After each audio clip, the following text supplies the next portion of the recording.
동부연회 감독 후보 기호 1번 횡성교회 양명한 목사입니다. 감독 후보로 결정되신 소감과 각오 한마디 부탁드립니다. 저는 동부연회에서 39년, 타연에서 3년, 42년을 목회했습니다. 목회하기 전서부터 간증 부흥집회를 다니다가 빈 교회가 있어서 신학교 하기 전서부터 목회를 하기 시작했습니다. 그러다 보니까 목회하면서 신학교를 다니게 됐는데 협성 신학 77학번으로 입학을 하게 됐습니다. 제 주변에는 협성 선배들이 없었습니다. 감리교 신학대학 선배들, 모건 신학대학 선배님들을 잘 섬기면서 열심히 배우고 목회했습니다. 그러다 보니까 서리 전도사 때 지방의 서기, 지방의 회계, 그 다음에 교육부 총무를 했습니다. 언젠가 나도 기회가 되어지면 동부연회를 위해서, 감리교회를 위해서 섬기는 목사가 되고 싶다, 그런 생각을 가지고 열심히 달려왔습니다. 2014년도에 감독으로 한번 출마했다가 떨어졌습니다. 그때 내가 부족하구나, 내가 길을 잘못 들었나, 그런 생각을 가지면서 상대 당선된 후보 감독님을 열심히 섬기면서 도와왔습니다. 그러면서 기도했고 더 하나님 앞에 무릎 꿇었고 성도들을 사랑하고 교회를 돌보았습니다. 근본에 제가 다시 동부연회 감독으로 출마한 것에 대해서 대단히 영광스럽게 생각을 하고 모든 성도들에게 섬길 수 있는 믿음의 마음을 가지고 준비했습니다. 도와주시기를 부탁을 드립니다. 저는 앞으로 감독이 되면 이렇게 섬기겠습니다. 변화와 섬김의 부흥에 충만한 동부연회로 만들어가고 싶습니다. 변화되어져야 됩니다. 행정이 변화되어져야 되고요. 목회관이 변화되어져야 되고요. 정책이 변화되어져야 되고요. 선거 문화 자체가 변화되어져야 됩니다. 우리 감리교 본부는 정책을 이야기하고, 연회는 행정을 이야기하고, 지방은 사역을 이야기하고, 교회는 열심히 행복하게 신앙생활하고 전도하는 것입니다. 중요한 것은 저는 동부연회 감독이 되면 행정 중심으로 감독의 일을 펼쳐나갈 것이며, 감독이 지방을 섬기고 감리사가 교회를 섬기고 교회 목회자들이 성도들을 섬기는 일에 최선을 다하려고 생각을 하고 있습니다. 부흥하는 교회로 만들어가고 싶습니다. 지금 컴퓨터만 열면 설교 제목만 치면 많은 설교들이 수없이 쏟아져 나오고 많은 목회 프로그램들이 있습니다. 중요한 건 지성, 매우 중요하죠. 그러나 더 중요한 것은 지성보다도 영성이 있어야 됩니다. 그래서 저는 지성과 영성을 겸비한 목회자, 지성과 영성을 겸비한 성도, 요한의슬레 목사님의 뜨거운 가슴을 안고 구경의 열정을 가지고 목회하고 신앙생활해야 된다, 그렇게 생각을 하고 부흥하는 동부연회로 섬기고 싶습니다. 현재 동부연회에서 가장 시급한 문제는 무엇인지 진단해 주시고 해결 방안은 무엇인지 구체적인 답변 부탁드립니다. 동부연회는 타연회에 비해서 연회 범위가 엄청 넓습니다. 태백지방에서부터 철원지방까지 합하면 약 5시간 정도의 거리가 됩니다. 그 지역에 698개 교회가 있는데 비전교회, 농어촌 교회, 그 다음에 소그룹 교회까지 합하면 약 450개 교회, 근 45%에서 50% 가까이 비전교회가 중소도시 교회가 됩니다. 중요한 것은 비전교회의 성도들의 구성원을 보면 연세 드신 어르신들이 많습니다. 대부분 5명, 10명, 15명 정도 됩니다.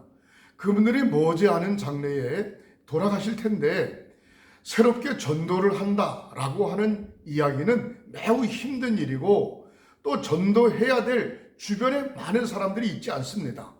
그러므로 앞으로 비전교회가 어떻게 세워져 가야 되는지, 중소교회가 어떻게 세워져 가야 되는지 동부연의 감독이 되면 이 교회들을 위해서 열심히 연구하고 함께 상생해 갈 수 있도록 최선을 다할 것입니다.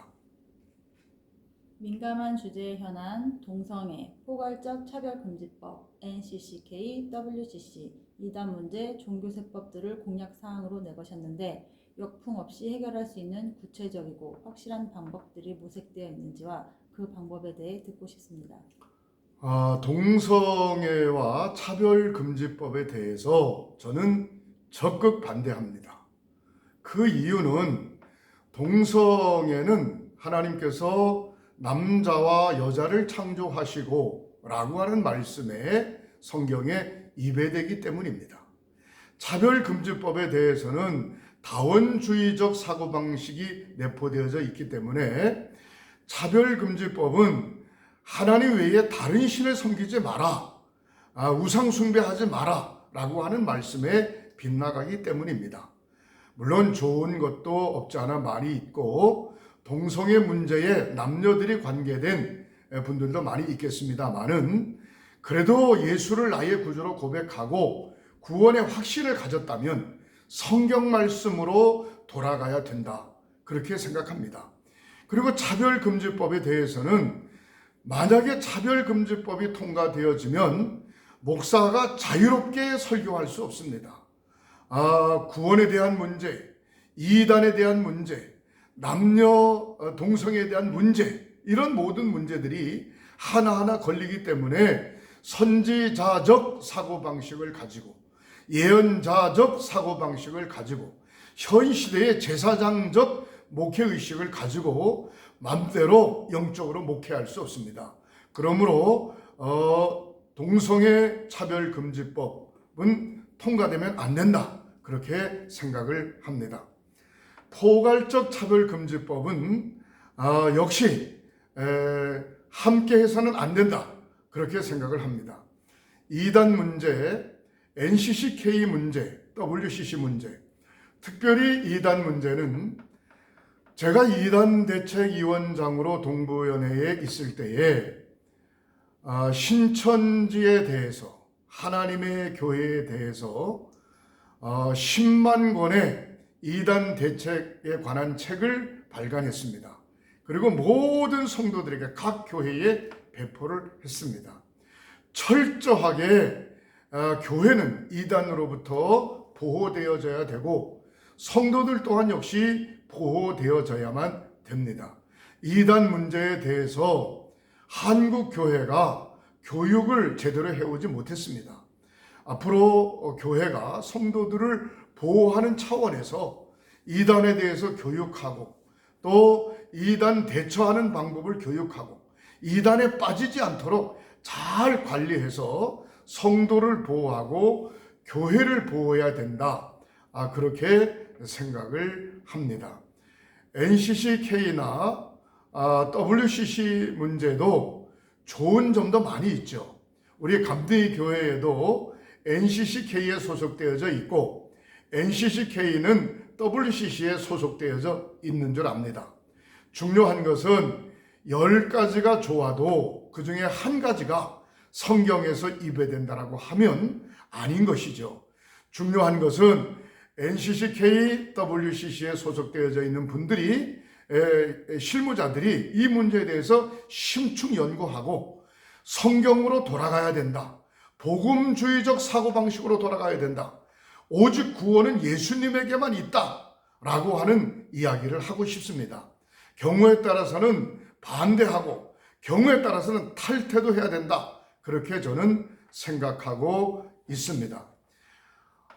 종교세법 문제는 혼자 해결할 수 있는 문제는 아닙니다. 제가 한국기독교 복음주의 연맹 대표회장으로 지금 현재 있습니다. 혼자만의 힘으로 되는 것이 아니고 감리교회의 각 연회 감독님들, 또 각 교단 대표들, 또 각 교단의 기독교의 지도자들, 대표들을 중심으로 이 문제들은 심층 연구하고, 중요한 건 목회자도 세금을 내야 된다라고 하는데 동의합니다. 그러나 중요한 건 세금을 낼 수 있으면 내고, 세금을 못 내는 비전교회나 소그룹교회 같은 경우들은 어려우니까 정부에서 보조도 하고 저들을 위해서 대책을 세워야 됩니다. 이런 문제에 대해서 함께 연구하고 공유해 나갈 그럴 생각입니다. 코로나 시대에 적용할 수 있는 목회 방향이나 비전에 대해 듣고 싶습니다. 코로나 시대의 비대면 예배로 지속되고 있습니다만, 대면 예배를 드리는 것은 50명까지는 허락하죠. 소그룹 교회나 소형교회, 비전교회는 예배당은 큰데 성도들이 적기 때문에 대면 예배를 드려도 괜찮다, 그렇게 생각을 합니다. 거리 두기 해서 앉고, 또 소독을 철저하게 하고 안전수칙을 잘 지키고 그러면 된다, 그렇게 생각을 합니다. 물론 담임 목사님의 목회관과 성도들의 상황을 많이 고려해야 되겠습니다. 그러나 대형 교회나 중소도시에 있는 교회들은 비대면 예배를 드리는 것보다는 대면 예배를 드리는데, 평상시 11시 예배 한 번만 드렸다면 9시 예배, 11시 예배, 그래도 성도들이 다 못 들어간다면 7시 예배, 9시 예배, 11시 예배, 그렇게 예배를 분산해서 드림으로 대면 예배를 드리면 좋겠다, 저는 그렇게 생각을 합니다. 비대면 예배를 드릴 수 있도록 영상 설치가 되어 있다든가 준비가 되어 있는 교회는 가능하고, 또 역시 젊은이들은 가능하지만 연세 드신 분들이나 또 영상 설치가 안 된 교회들은 그렇게 할 수가 없습니다. 중요한 것은 예배당과 교회와 거리가 멀어지면 성도들의 신앙이 흔들리고 믿음이 떨어지게 되어 있습니다. 아무리 어렵지만 예배는 드려야 됩니다. 하나님의 전을 찾아야 됩니다. 일제시대 때에도 순교를 각오하고 예배를 드렸고, 6.25 사변 때에도 전쟁통에도 교회를 떠나지 않고 교회를 지킨 많은 순교자들이 있습니다. 순교자적 정신을 가질 때 한국 교회, 한국 감리교회가 비전이 있다, 그렇게 생각을 합니다. 동부연회에 속한 교회들의 교회학교에 대한 문제점과 해결할 수 있는 구체적인 방안과 특히 비전교회 교회학교 교육의 문제점과 해결 방안은 무엇인지 말씀해 주십시오. 동부연회 698교회 중에 교회학교가 되어 있는 교회가 약 100여 교회밖에 되지 않습니다. 나머지 비전교회나 소형교회들은 교회학교 학생들이 없거나 한두 명밖에 되지 않습니다.